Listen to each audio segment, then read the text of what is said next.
ಹೆಗ್ಗಡೆ ಜೈನರಲ್ಲಿ ಹೋಗ್ತದೆ.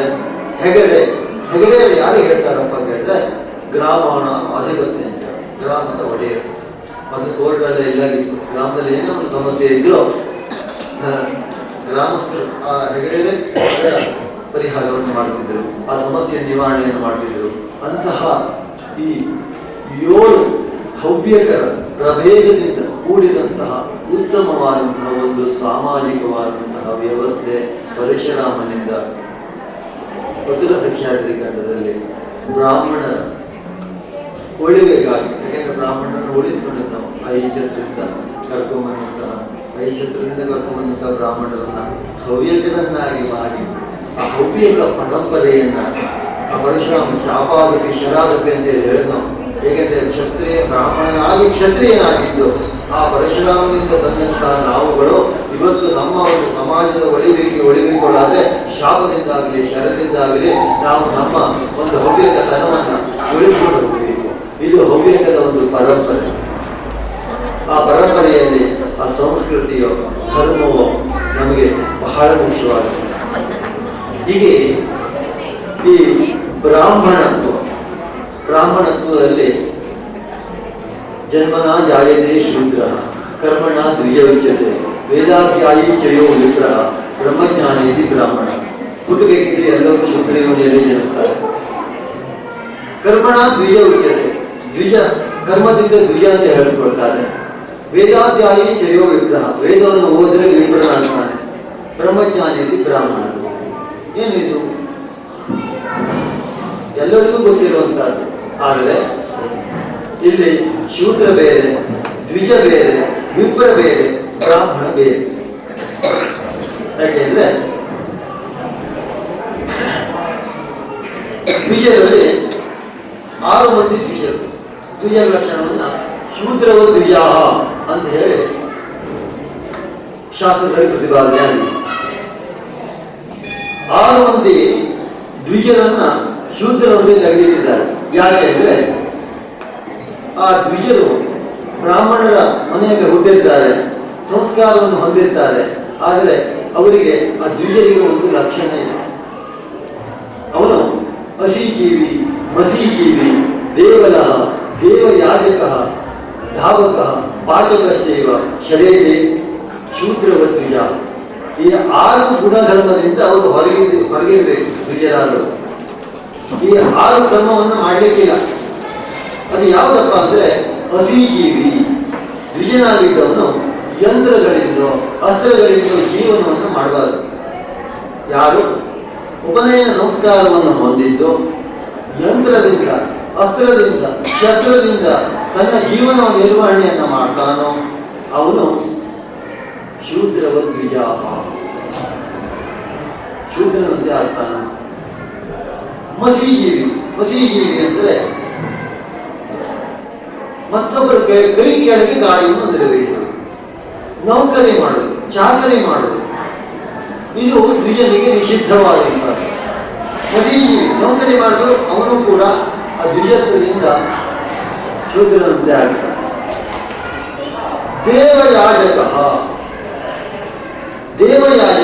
ದೇವಯಾಜಕರು ಅಂದ್ರೆ ದುಡ್ಡಿಗಾಗಿ ದೇವರ ಪೂಜೆ ಮಾಡುವುದು.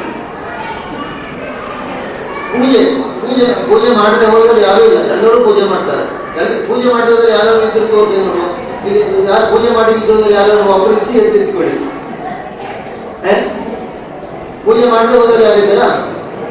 ಎಲ್ಲರೂ ಪೂಜೆ ಮಾಡುವರೆ. ಆದ್ರೆ ಆ ಪೂಜೆಯನ್ನ ದುಡ್ಡಿಗಾಗಿ ಯಾರು ಪೂಜೆ ಮಾಡ್ತಾರ?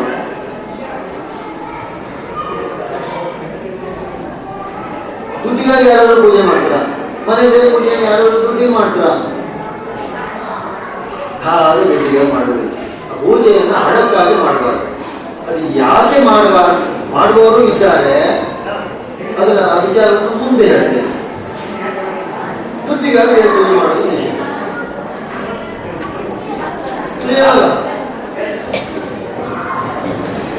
ದೇವಲ ಅಂದ್ರೆ ದುಡ್ಡಿಗಾಗಿ ಪೂಜೆ ಮಾಡುದು. ದೇವಯಾಜಕ ಅಂದ್ರೆ 18 ವರ್ಣದವರ ಆಚಾರ್ಯತ್ವವನ್ನು ನಿರ್ವಹಿಸುವುದು. ಬ್ರಾಹ್ಮಣನ ಆಚಾರ್ಯತ್ವವನ್ನು ಬ್ರಾಹ್ಮಣ ವಹಿಸಿದರೆ ಏನು ದೋಷವಿಲ್ಲ. ಶೂದ್ರನ ಆಚಾರ್ಯತ್ವವನ್ನು ಬ್ರಾಹ್ಮಣ ವಹಿಸಿದ ಅಂದ್ರೆ ಬ್ರಾಹ್ಮಣ ಯಾರಾಗಬೇಕಾಗ್ತದೆ? ಆಚಾರ್ಯಸ್ತು ಯಥಾ ಸ್ವರ್ಗೇ ಚಿತ್ರಾದೀನಾಂ ಬೃಹಸ್ಪತಿ ತಥಾ ತ್ವಂ ಮಮ ಯಾಗೇಸ್ಮಿನ್ ಆಚಾರ್ಯೋ ಭವಸೌರತ. ಅರ್ಥಾತ್ ಯಜಮಾನ ಆಚಾರ್ಯನ ಆಗ್ತಾನೆ. ಆಗ ಅಷ್ಟಾದಶ ವರ್ಣದವರ ಆಚಾರ್ಯತ್ವವನ್ನು ವಹಿಸುವುದು ಕೂಡ ದ್ವಿಜನಿಗೆ ನಿಷಿದ್ಧವಾದ. ಧಾವಕಃ ಒಂದವರಿಂದ ಮತ್ತೊಂದವರಿಗೆ ಸಮಾಚಾರವನ್ನು ಹೇಳುವುದು ಅದು ಕೂಡ ದ್ವಿಜನಿಗೆ ನಿಷಿದ್ಧ. ಪಾಚಕಃ ಅಡುಗೆ ಮಾಡುವುದು. ಅಡುಗೆ ಭಟ್ರು ಅವರಿಗೆ ಅಡುಗೆ ಭಟ್ರು ಒಳ್ಳೆ ಹೇಳ್ತಾರೆ ಅಲ್ವಾ. ಅದೇ ಅಡುಗೆ ಭಟ್ರು ಬಂದ್ರೆ ಅವ್ರ ಹತ್ರ ಮನೆಗೆ ಪೂಜೆ ಮಾಡಿಸೋದು, ಸತ್ಯನಾರಾಯಣ ಕಥೆ, ತಿಥಿ ಗಂಧ ಜೊತೆ ಯಾರು ಮಾಡ್ತಾರೋ ಆ ಮಾಡುವಂತ ಬುದ್ಧಿ ಅಡುಗೆ ಭಟ್ರ ಹತ್ರ ಮಾಡಿಸುವಂತ ಬುದ್ಧಿ ಯಾರಿಗಾರು ಬರ್ತದೆಯೋ. ಅದು ಕಲಿಯುಗದಲ್ಲಿ ಬರ್ಬಾರ್ದುಗಳಿಲ್ಲ. ಈ ಬಟ್ಟೆ ಶಿಶಿಗೆ ಅವ್ರ ಹತ್ರ ಮಾಡಿಸೋರು ಇದ್ದಾರೆ, ಇರ್ಬೋದು, ಅಲ್ಲ. ಆದರೆ ಶಾಸ್ತ್ರದಲ್ಲಿ ನಿಷಿದ್ಧತ್ವ ಇದೆ. ಏನಪ್ಪ ಪಾಚಕ ಅವರಿಗೂ ಕೂಡ ಇದು 6 ಮಂದಿ ಶೂದ್ರರು ನಿಜ. ಇನ್ನು 10 ಮಂದಿ ವಿಪ್ರರು. ಇವರು ಯಾರು ಬ್ರಾಹ್ಮಣರಲ್ಲ. ಬ್ರಾಹ್ಮಣತ್ವವನ್ನು ಹೊಂದಲಿಕ್ಕೆ ಮೊದಲನೇ ಸೋಪಾನ ದ್ವಿಜತ್ವ. ಈ 6 ಗುಣದಿಂದ ಮುಕ್ತರಾಗಿರಬೇಕು. 6 ಮಂದಿ ದ್ವಿಜರು, 10 ಮಂದಿ ವಿಪ್ರರು. ದೇವ ವಿಪ್ರ, ಮುನಿ ವಿಪ್ರ, ಬ್ರಹ್ಮ ವಿಪ್ರ, ಕ್ಷತ್ರ ವಿಪ್ರ, ವೈಶ್ಯ ವಿಪ್ರ, ಶೂದ್ರ ವಿಪ್ರ, ಮಿಲೇಂಚ ವಿಪ್ರ, ಬಿಡಾರ ವಿಪ್ರ, ಆಚಾರ ವಿಪ್ರ, ಚಾಂಡಾಲ ವಿಪ್ರ, ಹೀಗೆ 10 ಮಂದಿ ವಿಪ್ರರಿದ್ದಾರೆ. ಅವರವರ ಲಕ್ಷಣಗಳು ಬೇರೆ ಬೇರೆ. ಕರೆಕ್ಟ್. ಇದರಲ್ಲಿ 6 ಮಂದಿ ದ್ವಿಜರು ಬೇರೆ, ವಿಪ್ರರು ಬೇರೆ, ಬ್ರಾಹ್ಮಣರು ಬೇರೆ. ಅಂದರೆ ಬ್ರಾಹ್ಮಣರು ಯಾರು? ಅಂದರೆ ಯಾವುದಕ್ಕೆ ನಾವು ಬ್ರಾಹ್ಮಣ್ಯವನ್ನು ಹೇಳಬೇಕು? ಇದು ಬಹಳ ಗೊಂದಲ ಆಗಲಿದೆ ನೋಡಿ. ನಾವು ನೌಕರಿ ಮಾಡಲಿಕ್ಕಿಲ್ಲ, ದುಡ್ಡಿಗಾಗಿ ದೇವಪೂಜೆ ಮಾಡುವಂಗಿಲ್ಲ. ಯಾಕಂದ್ರೆ ಈಗ ಯಾವುದೋ ಬಟ್ಟೆ ಸಿಗುವುದಿಲ್ಲ. ಪಗಾರ ಹೆಚ್ಚಿಕೊಂಡ್ರೆ ಮಾತ್ರ ಭಟ್ರು ದೇವಪೂಜೆ ದೇವಸ್ಥಾನ ಪೂಜೆ ಮಾಡೋದೆಲ್ಲ ಮಾಡ್ತಾರೆ. ನೀವು ದುಡ್ಡಿಗಾಗಿ ದೇವಪೂಜೆ ಮಾಡಬಾರ್ದು, ಬಟ್ಟೆ ಸಿಗುವುದಿಲ್ಲ. ಈಗ ಅಂದ್ರೆ ಭಟ್ರು ಆಗಬಾರ್ದು ಅಂತ ಹೇಳ್ತೇನೆ. ಅಂದ್ರೆ ನೀವು ಬ್ರಾಹ್ಮಣರು ಅಂದ್ರೆ ಯಾರು? ಯಾರಿಗೂ ಬ್ರಾಹ್ಮಣರು ಅಂತ ಹೇಳಬೇಕು? ಯಾವುದಕ್ಕೆ ಬ್ರಾಹ್ಮಣತ್ವವನ್ನು ಹೇಳ್ತೀರಿ ಹೇಳಿದ್ರೆ, ವೈಶಂಪಾಯನ ಸರೋವರದಲ್ಲಿ ಮಹಾಭಾರತದಲ್ಲಿ ಬರ್ತದೆ. ಅವ ಅಷ್ಟ ವಿಕೃತಿಗಳಲ್ಲಿ ಕೇಳ್ತಾನೆ, ಹೇ ಧರ್ಮರಾಜ, ಜೀವ ಬ್ರಾಹ್ಮಣವೇ? ಜೀವ ಈ ಬ್ರಾಹ್ಮಣ ಹೇಳ್ತಲ್ಲ ನೀನು, ಅದೇ ಜೀವ ಬ್ರಾಹ್ಮಣ ಅಂತ ಹೇಳ್ತೇನೆ. ಜೀವ ಬ್ರಾಹ್ಮಣವೇ ಕೇಳ್ತಾನೆ. ಧರ್ಮರಾಜ ಹೇಳ್ತಾನೆ, ಇಲ್ಲ, ಯಾಗಲ್ಲ. ಯಾಗಲ್ಲ ಅಂದ್ರೆ 83 ಕೋಟಿ 33 ಕೋಟಿ ಜೀವರಾಶಿಗಳಲ್ಲಿ ದೇಹದಲ್ಲಿ ಜೀವ ಇದೆ. ಅಷ್ಟೊಂದು ಬ್ರಾಹ್ಮಣರುಗಳು ಒಪ್ಪಿಕೊಳ್ಳಬೇಕಾಗ ಜೀವ ಬ್ರಾಹ್ಮಣ ಅಂದ್ರೆ. ಹಾಗಾಗಿ ಜೀವ ಬ್ರಾಹ್ಮಣವಲ್ಲ. ದೇಹ ಬ್ರಾಹ್ಮಣವೇ? ದೇಹ ಪಂಚಭೌತಿಕವಾದ ದೇಹ ಬ್ರಾಹ್ಮಣವೇ ಕೇಳ್ತಾನೆ. ಅಲ್ಲ, ಪಂಚಭೌತಿಕವಾದ ದೇಹ ಬ್ರಾಹ್ಮಣ ಅಲ್ಲ. ಯಾಕಲ್ಲ ಅಂದ್ರೆ, ಬ್ರಾಹ್ಮಣನಾದವನು ಮಾತಾಪಿತರುಗಳ ದಹನ ಕ್ರಿಯೆಯನ್ನು ಮಾಡಿದಾಗಾದರೆ 1 ವರ್ಷದವರೆಗೆ 366 ದಿವಸದವರೆಗೆ ಆ ದೇಹಕ್ಕೆ ಬ್ರಹ್ಮಹತ್ಯಾದ ದೋಷ ಅಂಟಿಕೊಳ್ತದೆ. ಬ್ರಾಹ್ಮಣತ್ವಕ್ಕೆ ಯಾವುದೇ ದೋಷ ಇರಬಾರದು. ಈ 1 ವರ್ಷದವರೆಗೆ ನಮ್ಮಲ್ಲಿ ನೋಡಿ, ಯಾರಾದರೂ ನೀರು ಹೋದ್ರೆ 1 ವರ್ಷಾಂತಿಗೆ ಆಗುವವರೆಗೆ ಜಾತ್ರೆಗೋ ಸಭೆ ಸಮಾರಂಭಕ್ಕೋ ನಮ್ಮಲ್ಲಿ ಭಾಗವಹಿಸುವುದಿಲ್ಲ. ಯಾಕೆಂದ್ರೆ ಆ ಮಿತ್ರ ಧರ್ಮವನ್ನು ಮಾಡಲಿಕ್ಕೆ ಹೋಗಿ ನಮ್ಮಲ್ಲಿ ಆ ಪ್ರವೃತ್ತಿ ಇದೆ, ಇವತ್ತಿಗೂ ಇದೆ. ನಾವು ಶಾಸ್ತ್ರವನ್ನು ಭಾಷೆವಾಗಿ ಹೋಗದೆ ಹೋದ್ರು ಆಚರಣೆ ನಾವು ಶಾಸ್ತ್ರದಂತೆ ಮಾಡಿಕೊಂಡೇ ಹೋಗ್ತೇವೆ. ಹೀಗೆ ದೇಹ ಬ್ರಾಹ್ಮಣವಲ್ಲ. ಹಾಗಾದ್ರೆ ಜೀವ ದೇಹ ಅಲ್ಲ, ಜಾತಿ ಬ್ರಾಹ್ಮಣವೇ? ಜಾತಿ ಬ್ರಾಹ್ಮಣ ಅಲ್ವೇ? ಜಾತಿಗೂ ಬ್ರಾಹ್ಮಣ ಅಲ್ವೇ? ಯಾಕಲ್ಲ? ಯಾಕೆ ಜಾತಿ ಬ್ರಾಹ್ಮಣ ಅಲ್ಲ? ಅನೇಕ ಋಷಿ ಮುನಿಗಳ ಹುಟ್ಟಿದ ಹಿನ್ನೆಲೆಯನ್ನು ನೋಡಿದರೆ, ಆ ಜಾತಿಯನ್ನು ನೋಡಿದರೆ, ಒಬ್ಬರು ಬ್ರಾಹ್ಮಣರಲ್ಲೇ ಹುಟ್ಟಿದಂತಹ ಅನೇಕ ಋಷಿ ಮುನಿಗಳು, ಹುಟ್ಟದೆ ಹೋದಂತಹ ಅನೇಕ ಋಷಿ ಮುನಿಗಳಿದ್ದಾರೆ. ಯಾರು ಕೇಳ್ತಾರೆ? ವಿಶ್ವಾಮಿತ್ರರು ಯಾರು? ಕ್ಷತ್ರಿಯ ಗರ್ಭಸಂಖ್ಯಾತರು. ಪರಾಶರರು ಯಾರು? ಚಾಂಡಾಲಿನ ಗೋರ್ಬಂದರು. ವಸಿಷ್ಠರು ಯಾರು?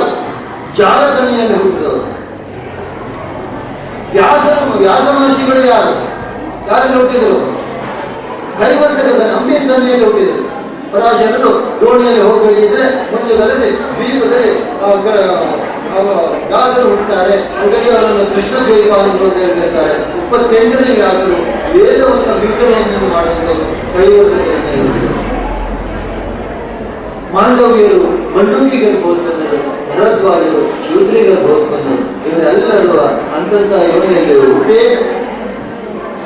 ದೇವ ಋಷಿಗಳು ಬ್ರಹ್ಮ ಋಷಿಗಳು ಆಗಿದ್ದಾರೆ. ಇಲ್ಲಿ ಯಾರು ಜಾತಿಯಿಂದ ಬ್ರಾಹ್ಮಣತ್ವವನ್ನು ನಿರ್ಧಾರ ಮಾಡಲಿಲ್ಲ. ಹಾಗಾಗಿ ಜಾತಿ ಕೂಡ ಬ್ರಾಹ್ಮಣವಾಗಿದೆ. ಹಾಗಾದ್ರೆ ವರ್ಣ ಬ್ರಾಹ್ಮಣವೇ? ವರ್ಣನು ಬ್ರಾಹ್ಮಣ ಅಲ್ಲ. ಯಾಕೆ? ವರ್ಣ ಅಂದ್ರೆ ಬಣ್ಣ. ಬ್ರಾಹ್ಮಣರು ಮಾತ್ರ ಬೆಳಗಿದ್ರು, ಕ್ಷತ್ರಿಯರು ಕೆಂಪಿಗಿರ್ತರು, ಶೂದ್ರರು ಪ್ರದೇಶಿರ್ತರು. ಹೇಳುತ್ತ ನಿಯಮ ಉಂಟೇನು? ಎಲ್ಲ ವ್ಯಕ್ತಿಗಳು ಎಲ್ಲ ಬಣ್ಣದಲ್ಲಿ ಕಲಿ ಬ್ರಾಹ್ಮಣ ಇರೋದಿಲ್ಲ ಎಲ್ಲರೂ. ಹಾಗಾಗಿ ವರ್ಣ ಕೂಡ ಬ್ರಾಹ್ಮಣವಲ್ಲ. ಪಾಂಡಿತ್ಯ ಬ್ರಾಹ್ಮಣವೇ? ಬ್ರಾಹ್ಮಣರಿಗೆ ಒಬ್ಬರಿಗೆ ಪಾಂಡಿತ್ಯ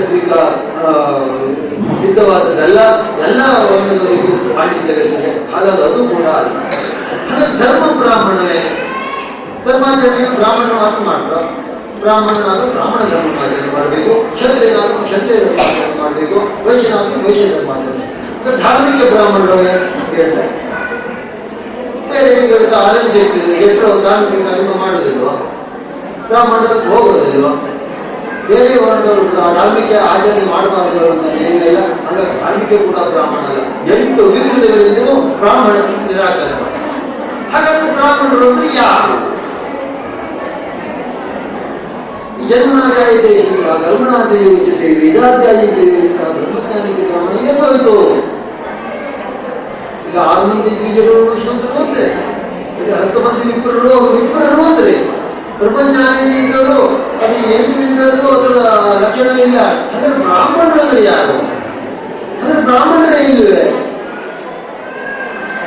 ಆದರೆ ಅವನು ಗುರುತಿಸಿದ್ರೆ ಹೇಗೆ ಕೇಳಿದ್ರೆ, ಕಿಂತು ಕರಕಲಾಮಲಕಮಿವ ಪಶ್ಯತ್ಯ ಪರೋಕ್ಷೆ ಬ್ರಹ್ಮಕೃತ ಹೃದಯ ಕಾಮರಾಗ ದ್ವೇಷಾದ ರಹಿತ ಶಮದಮಾದಿ ಆಶ್ಚರ್ಯಾದಿ ತೃಷ್ಣ ನಿಂದಾದ ನಿವೃತ್ತ ಸಏವ ಬ್ರಾಹ್ಮಣ. ಬ್ರಾಹ್ಮಣನಿಗೆ ಇಷ್ಟು ಲಕ್ಷಣ ಹೇಳಿ. ಎಷ್ಟು ಗಂಟೆ ಆಯ್ತು ಈಗ?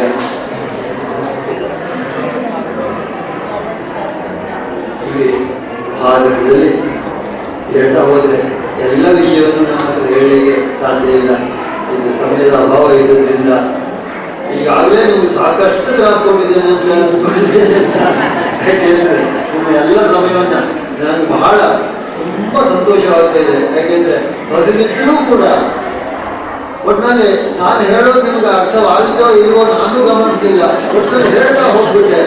ಯಾವ ರೀತಿ ಆಯ್ತು ನನಗೆ ಗೊತ್ತಿಲ್ಲ. ಮೊದಲೇ ಹೇಳಿದ್ದೇನೆ, ಯಾರು ಅರ್ಥ ಆದವರು ಅರ್ಥ ಆಗಲಿಕ್ಕೆ ಹೋದವರಿಗೆ ಎಲ್ಲರಿಗೂ ಅಂತ ಹೇಳಿ ಇನ್ನು ಆಚರಣೆ ಮಾಡಿ. ಸಮಯದ ಅಭಾವದಿಂದ ಸರ್ವೇ ಜನ ಹಾಸಿಗೆ ಹೋಗುವಂತೆ ದೇವರು ಎಲ್ಲರಿಗೂ ಒಳ್ಳೇದು ಮಾಡಿ, ನನಗೆ ಒಳ್ಳೇದು ಮಾಡಿ. ನಿತ್ಯದ ಕೆಲಸ ಆಗಲಿ ಎನ್ನುವ ಇದಕ್ಕೆ ತಮ್ಮ ಮಾತನ್ನ ಸರಳವಾಗಿ ಅಂತ ಅಂದ್ರೆ ಎಷ್ಟು ಹೇಳಿದರೆ ಎಷ್ಟು ಜನಕ್ಕೆ ಅರ್ಥ ಆಗಬೇಡಿ. ಆದ್ರೆ ನಾವು ಅದರಲ್ಲೇ ಉಳಿದಾಗ ಖಂಡಿತ ಎಲ್ಲರಿಗೂ ಅರ್ಥ ಆಗಿರ್ಬೇಕು. ಬೇರೆ ಕಡೆಗೆ ಹೋದ್ರೆ ಮಾತ್ರ ಸ್ವಲ್ಪ ಆಚೆ ಈಚೆ ಆಗಿರ್ಬೋದು ಅಷ್ಟೇ. ಹಾಗಾಗಿ ಸರಳವಾಗಿ ಅಂತ ಹೇಳ್ಬೇಕಾಗ್ತದೆ. ಸವಿವರವಾಗಿ ನಮಗೆ ತಿಳಿಸಿದಂತಹ ಶ್ರೀಯುತ ವಿಷ್ಣು ಭಟ್ರಿಗೆ ನಮ್ಮ ಮಹಿಳಾ ಸಮಾವೇಶದ ಈ ಸಂಘಟಕರಿಂದ ತುಂಬಾ ಹಾಗೆ ನಮ್ಮೆಲ್ಲರ ಪರವಾಗಿ ತುಂಬಾ ಧನ್ಯವಾದಗಳನ್ನು ಹೇಳ್ತಾ, ಹಾಗೆ ಅವರ ಶ್ರೀಮತಿಯವರು ಕೂಡ ಬಂದಿದ್ರು, ಉದ್ಘಾಟನೆಯನ್ನು ಮಾಡಿದ್ರು, ಪ್ರೋತ್ಸಾಹದಾಯಕವಾದಂತಹ ಮಾತನಾಡಿದ್ರು. ನಾವು ಅವಾಗ ಅವರಿಗೆ ಧನ್ಯವಾದವನ್ನ ಹೇಳಿರ್ಲಿಲ್ಲ. ಯಾಕೆಂದ್ರೆ ಅಂದ್ರೆ ಸುಮ್ಮನೆ ಇದಾಗಿ ಹೇಳಿದ್ವಿ ಅಷ್ಟೇ. ದಂಪತಿಗಳು ಬಂದಾಗ ಒತ್ತಿಗೆ ಮೊದಲು ಬೇಡ, ಹಾಗಾಗಿ ಆದೇಶಿ ಒಂದೇ ಅನ್ನೋದನ್ನ ನಾವು ಅದನ್ನ ನಿರೂಪಿಸಿದ್ದೇವೆ.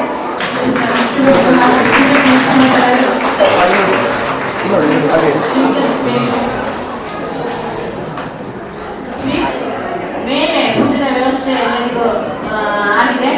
ಊಟ ಮಾಡಿ ತಕ್ಷಣ ದಯವಿಟ್ಟು ಇಲ್ಲಿ ಬನ್ನಿ. ಆದಿ ತಟ್ಟೆಲ್ಲ ಅಲ್ಲೇ ಇತ್ತು, ಎಲ್ಲ ಹೋಗ್ತಾನೆ ಹೇಳಿ ಅಲ್ಲೇ ಇತ್ತು. ಅದನ್ನು ನಿರ್ಣಯ ಮಾಡಿ ಬ್ರಾಹ್ಮಣ ಯಾರು ಅದನ್ನ ಪೂರ್ಣ ಆಗಿದ್ರೆ ಅದನ್ನ ನಾನು ಪೂರ್ತಿ ವಿಷಯ ಹೇಳ್ತೇನೆ. ಮತ್ತೆ ಮುತ್ತೈದೆಯರ ಅರಿಶಿನ ಕುಂಕುಮ ಸಾಮಾಜಿಕವಾಗಿ ನಾವೇನು ಸಾಂಪ್ರದಾಯಿಕ ಉಡುಗೆ ಅಂತ ಹೇಳ್ತೀವಿ ಇದೆಲ್ಲ ಯಾಕೆ ಅನ್ನೋದನ್ನ ಸ್ವಲ್ಪ ಸರಳವಾಗಿ ಹೇಳ್ತೀನಿ, ನಂತರ ಪ್ರಶ್ನೆ ಕೇಳಿ ಅಂತ ಹೇಳ್ತಾ ಇದ್ರ ಅವರು ವಿಷಯವನ್ನು ಹೇಳ್ತಾರೆ. किन्तु करतलामलकमिव पश्यत्यपरोक्षे ब्रह्मकृतार्थतया कामरागद्वेषादिरहितः शमसमाधि सन्तोषमान तृष्णानिन्दादिषु निवृत्तः स एव ब्राह्मणः. ಇದು ಬ್ರಾಹ್ಮಣರ ಲಕ್ಷಣ. ಇದಕ್ಕೆ ಅವ್ಯಾಪ್ತೆ, ಅತಿವ್ಯಾಪ್ತೆ, ಅಸಂಭವ ಹೇಳುವಂತಹ ದೋಷಾದಿಗಳು ಯಾವುದು. ಬ್ರಾಹ್ಮಣನಾದವ ಇಂದು ಕರತಲಾಮಲಕಂ ಇವ, ಕೈನಲ್ಲಿ ಆಮಲಕ ಫಲ ಅಂದರೆ ನೆಲ್ಲಿಕಾಯಿ, ನೆಲ್ಲಿಕಾಯಿ ಕೈಲಿಟ್ಟರೆ ಎಲ್ಲ ಕಡೆಗೂ ಕಾಣುತ್ತೆ. ಬ್ರಾಹ್ಮಣ ಅಥವಾ ಕೇವಲ ಒಂದೇ ದೃಷ್ಟಿಯಲ್ಲಿ ವಿಚಾರವನ್ನು ಮಾಡುವುದಿಲ್ಲ, ಎಲ್ಲ ಕಡೆ ದೃಷ್ಟಿಯಲ್ಲಿ ಎಲ್ಲ ವಿಚಾರದಲ್ಲಿ ನೋಡಬೇಕು. ಬ್ರಾಹ್ಮಣನಾಗುವ ಸಾಮಾಜಿಕ, ಸಾಂಸ್ಕೃತಿಕ, ಆರ್ಥಿಕ, ರಾಜಕೀಯ, ದೈವಿಕ, ದೈಹಿಕ, ಮಾನಸಿಕ, ಸಾಂಸಾರಿಕ ಈ ಎಲ್ಲ ಏನು ಮನುಷ್ಯ ಬದುಕಬೇಕಿದ್ರೆ ಈ ಸಮಾಜದಲ್ಲಿ ಸಮಾಜೋನ್ಮುಖಿಯಾಗಿ ಮನುಷ್ಯ ಬದುಕಬೇಕಾದ್ರೆ ಮನುಷ್ಯನಾದವ ಎಲ್ಲ ಕಡೆ ಬ್ರಾಹ್ಮಣನಾದವ ಆ ಮನುಷ್ಯರ ಎಲ್ಲ ವಿಧವಾದಂತಹ ಸಮಸ್ಯೆಗಳು ಹೊಂದಿದೆ. ಕಾಮರಾಗ ದ್ವೇಷಾದಿ ರಹಿತ, ಬ್ರಾಹ್ಮಣನಿಗೆ ಯಾವುದೇ ಬಯಕೆಗಳು ಇಕ್ಕಲಾಗಿ, ಬಯಕೆಗಳು ಇಕ್ಕಲಾಗ ಅಂದರೆ ಸ್ವಾರ್ಥಪರವಾಗಿ ಇರದೆ ಪರಾರ್ಥ ಮತ್ತೊಬ್ಬರಿಗೆ ಹೆಚ್ಚು ಅನುಕೂಲ. ಯಾಕೆಂದ್ರೆ ಪರೋಪಕಾರಾರ್ಥಂ ಇದಂ ಶರೀರಂ,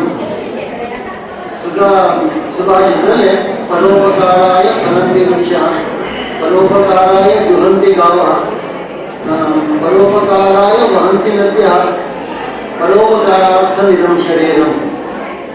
ಹೀಗೆ ನದಿ ಕೂಡ ಪರೋಪಕಾರಾರ್ಥವಾಗಿ ಸ್ವಾರ್ಥವಾಗಿ, ನದಿ ನಮ್ಗೆ ಆಸರ ಆಯಿತು ಅಂತ ನೀರು ಕುಡಿದ್ರೆ ನದಿಯಲ್ಲಿ ನೀರಿಲ್ಲದೆ ಹೋದರೆ ಪರಿಸ್ಥಿತಿ ಏನಾಗ್ತದೆ?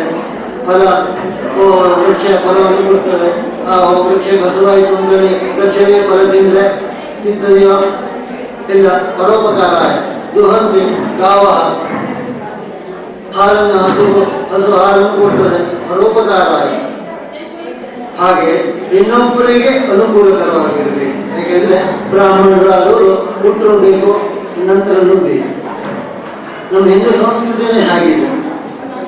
ಕಾಮರಾಗ ದ್ವೇಷಾದಿ ರಹಿತ, ಸ್ವಾರ್ಥಪರನಾಗಿ ಇಲ್ಲದೆ ಎಲ್ಲರನ್ನು ಆತ್ಮವತ್ ಸರ್ವಭೂತೇಶು, ಎಲ್ಲ ಚರಾಚರ ಪ್ರಾಣಿಗಳನ್ನ ತನ್ನಂತೆ ನೋಡಬೇಕು.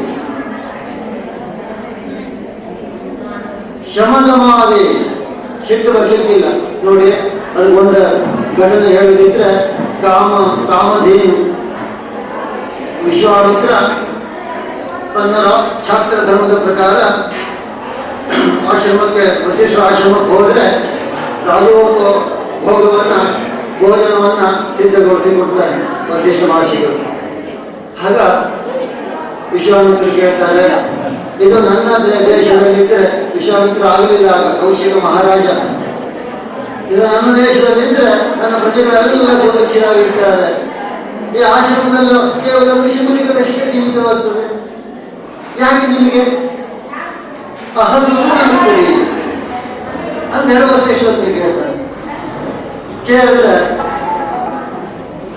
ವಸಿಷ್ಠರು ಹೇಳ್ತಾರೆ, ನೋಡು ರಾಜನ್, ನನಗೋ ಇದು ದಾನವಾಗಿ ಬಂದಂತಹ ವಸ್ತು, ನನಗೆ ದಾನವಾಗಿ ಪಡೆದಂತಹ ವಸ್ತುವನ್ನ ಮತ್ತೊಬ್ಬರಿಗೆ ದಾನವಾಗಿ ಕೊಡುವಂತಹ ಅಧಿಕಾರ ನನಗಿಲ್ಲ, ಹಾಗಾಗಿ ನಾನು ಕೊಡೋದಿಲ್ಲ. ವಿಶ್ವಾಮಿತ್ರ ಹೇಳ್ತಾರೆ, ಕೌಶಿಕ ರಾಜ ಹೇಳ್ತಾನೆ, ಇಲ್ಲ, ನಾನು ರಾಜ್ಯದ ಹಿತದೃಷ್ಟಿಯಿಂದ ಕೇಳ್ತಾ ಇದ್ದೇನೆ, ನನ್ನ ಸ್ವಾರ್ಥಕ್ಕೆ ನಾನು ಕೇಳ್ತಾ ಇಲ್ಲ, ನನ್ನ ಪ್ರಜೆಗಾಗಿ ಕೇಳ್ತಾ ಇದ್ದೇನೆ. ಇಲ್ಲಿ ಕೇವಲ ಒಂದು ಸಮಾಜಕ್ಕಷ್ಟೇ ಸೀಮಿತವಾಗ್ತದೆ, ಇದು ಕೇವಲ ಋಷಿಮುನಿಗಳಿಗಷ್ಟೇ ಸೀಮಿತವಲ್ಲ. ಕಾಮಧೇನು ಇಡೀ ರಾಷ್ಟ್ರಕ್ಕೆ ಸಂಬಂಧಪಟ್ಟದ್ದು, ಕೊಡಿ.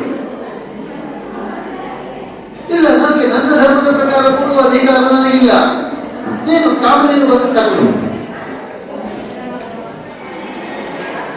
ಕಾಮಧೇನು ಹತ್ರ ಕೇಳ್ತಾರೆ, ಕಾಮಧೇನು, ನೀನು ನನಗೆ ದಾನವಾಗಿ ಬಂದವನು, ನೀನು ಅವನೊಟ್ಟಿಗೆ ಹೋಗುವ ಇಚ್ಛೆ ಇದ್ರೆ ನೀನು ಅವನೊಟ್ಟಿಗೆ ಹೋಗಬಹುದು. ಅಂದ್ರೆ ಕಾಮಧೇನು ನಾನು ಅವನೊಟ್ಟಿಗೆ ಹೋಗೋದಿಲ್ಲ.